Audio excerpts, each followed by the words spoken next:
Ажлын орчин гэсэн шил зүүж ажиллаж буй газраа нэг удаа хараад үзэх үү?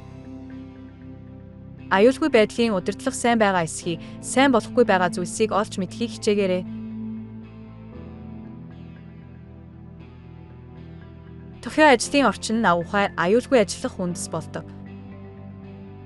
Байгууламжийн доорх гарцын өргөн хүмүүс болон эврийн хэрэгслүүдийг амархан зорчих боломжоор цэвэрхэн байлгуул унаж гэмэх ослоос урьдчилан сэргийлэх боломжтой. Тариасангийн хэрэгслийг хурдан олж ашиглахад хэлбэраар урьдчилан цэгцлээрэй.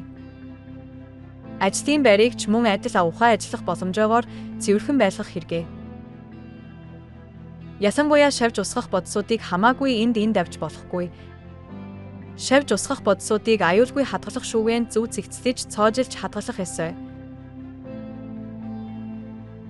Мөн ариасангийн ажил явагддаг газар муугэнцөр бичил биеийн зэрэг үржихэд амархан учраас үргэлж цэвэр байдлыг хадгалах нь чухал юм. Ажил хичнээн сайхан байсаа чамрандаа хийх хэрэгэ. Хамдаа авахай амрах боломжтой амралтын орон зайгаа усгайлан бүрдүүлэх хэрэгэ. Та ухаан ажиллахын улд яг одоо анхаарлаа хандуулж өөрсдийн ажлын орчин хараарай.